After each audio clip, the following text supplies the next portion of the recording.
Qué grato es poder compartir un tiempo más la meditación de la palabra. Y es justamente eso de lo que vamos a estar topando, la meditación. Vamos a meditar en cuanto a lo que Jesús quiere decirnos en este lindo tiempo de Dios. Amén. Empezamos. Tomémoslo el mensaje de hoy del libro de Lucas capítulo 4 verso 1 que dice así.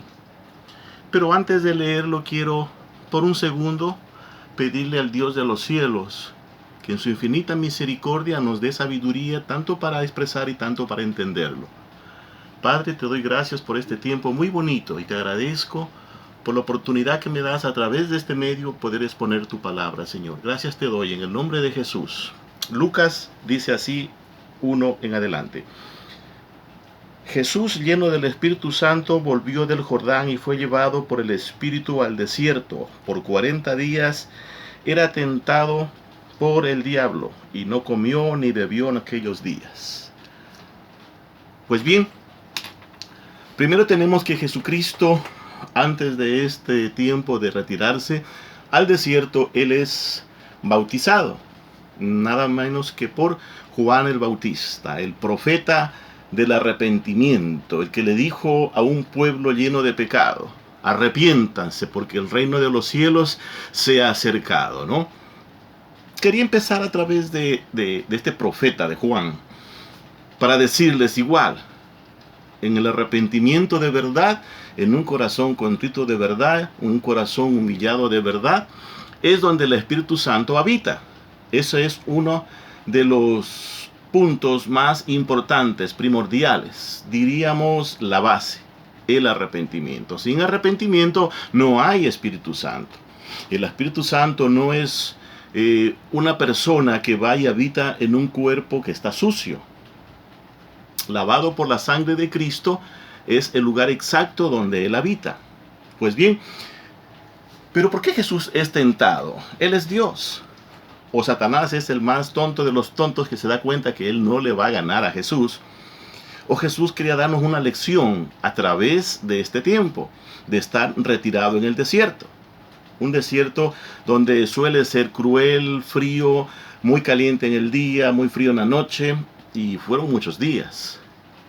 El hambre empezó a hacer efecto. No nos olvidamos que él era Dios totalmente y también era ser humano totalmente. Entonces tenía apetito. Y todo este tiempo él fue tentado. Cada día, cada hora era tentado por Satanás. De las cuales la Biblia solamente recoge 3. La primera donde él le dice, bueno, si eres hijo de Dios, él le va a decir continuamente, se van a dar cuenta, haz que estas piedras se conviertan.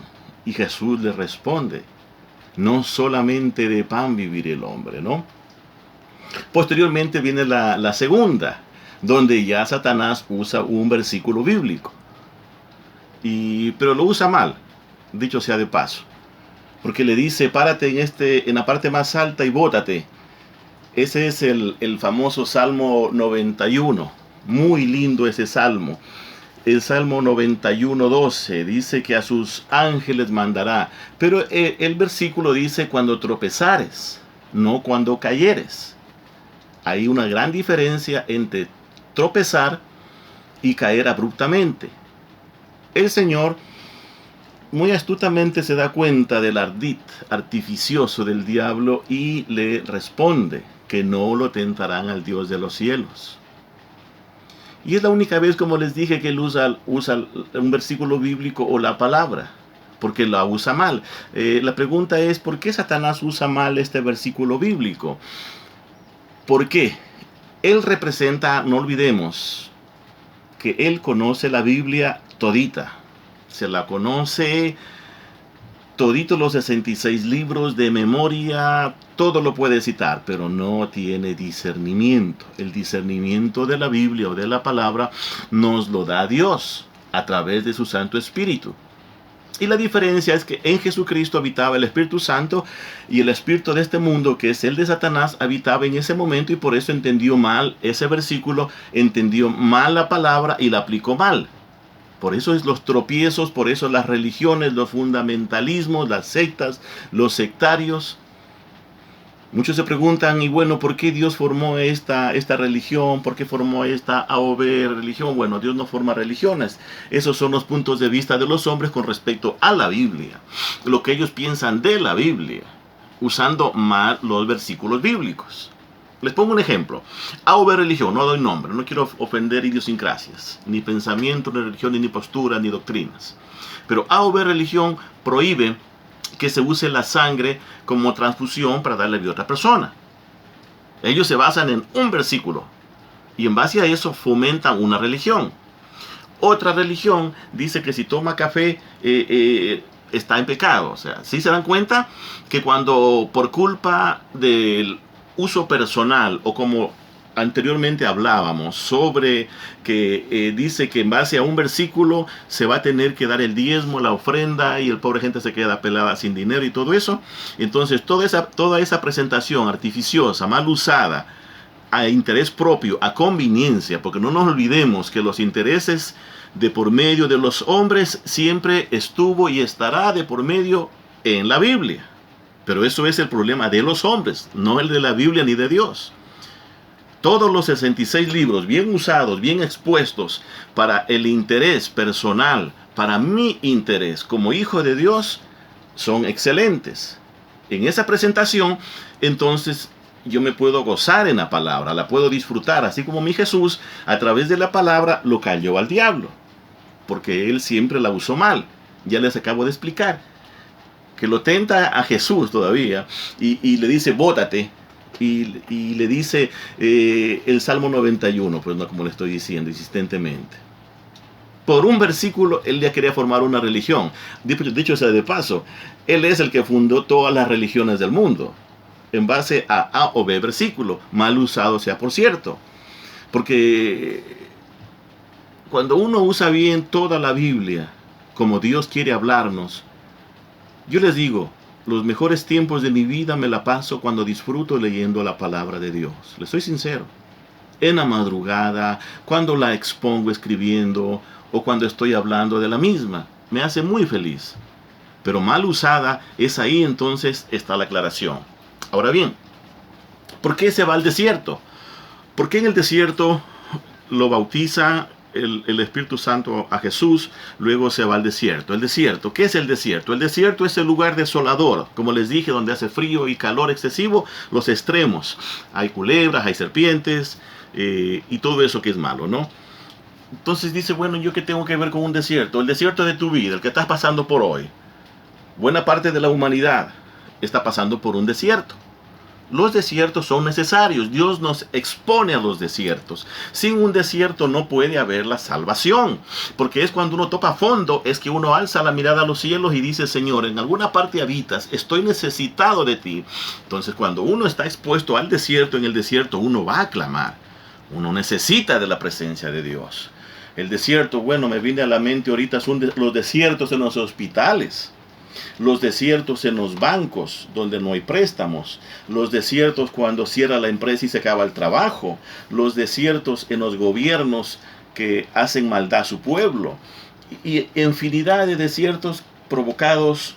Dios le permite al enemigo que a través de esos desiertos tope a la gente, y las personas a través de esas crisis buscan a Dios.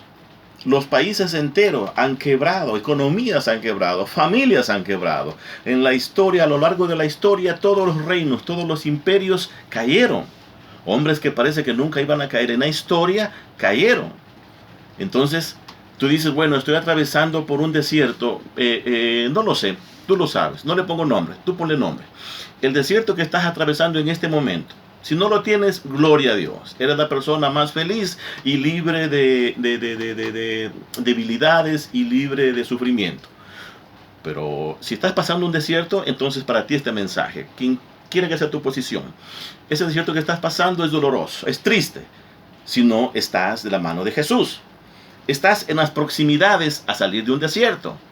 O no al tener espejismos. Porque no te olvides que también un desierto provoca espejismos, falsas realidades, donde el enemigo se presenta a tentarte, a presentarte las comodidades que él sabe dar.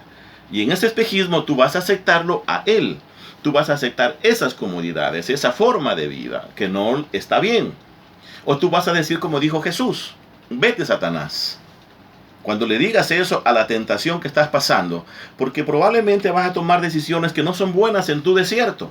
En tu desierto vas a decir, bueno, yo hago caso, no sé, si me ocurre, al churquero, no sé. Voy a hacer caso a un rito religioso, voy a hacer caso tantas cosas, tú lo sabes, no sé cuál es tu desierto. Por lo que estés pasando, por el tiempo difícil que estás pasando, te puedo decir que Dios va a tener el control siempre y cuando tú se lo des. Dios no asume responsabilidad de lo que pasa y sucede fuera de su territorio. Jesucristo le había expuesto ese territorio a Dios porque él citó la palabra. ¿Y la palabra quién es? La palabra es de Dios. Bueno, en este caso es el Logos, que es Jesucristo.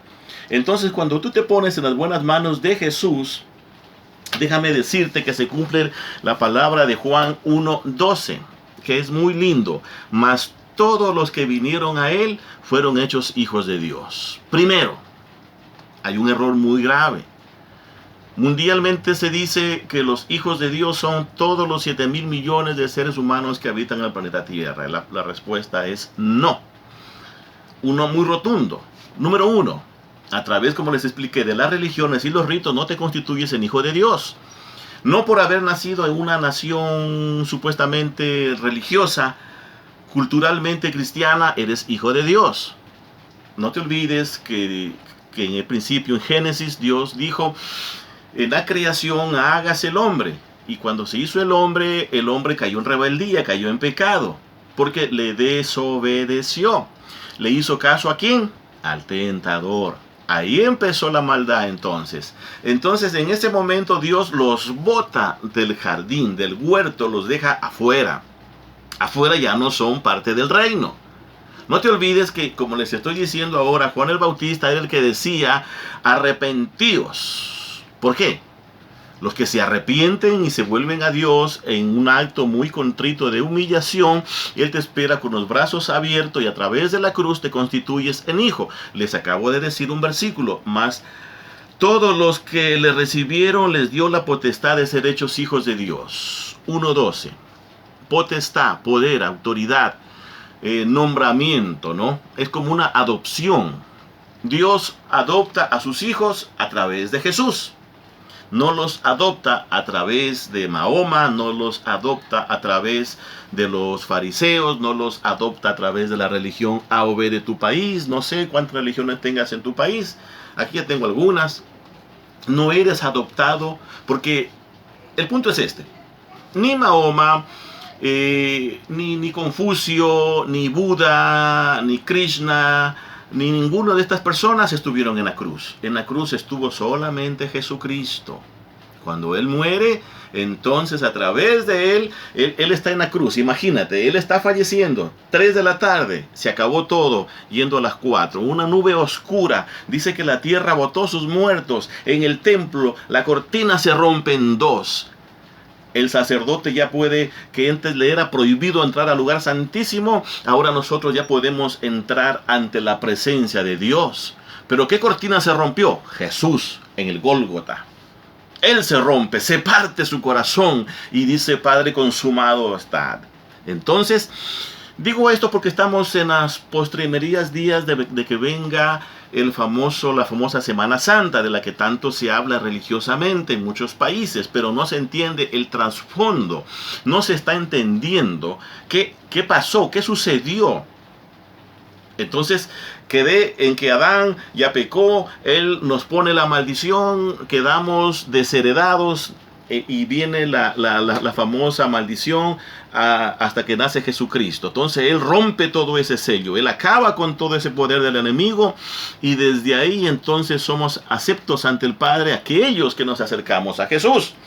En el desierto entonces estábamos que tú estás pasando tiempos muy tristes, muy dolorosos. Te están afligiendo hasta más no poder. 2 opciones. 1. Vas a hacerle caso al espejismo que se presentó. Cualquiera que sea, tú lo sabes. Son salidas malas.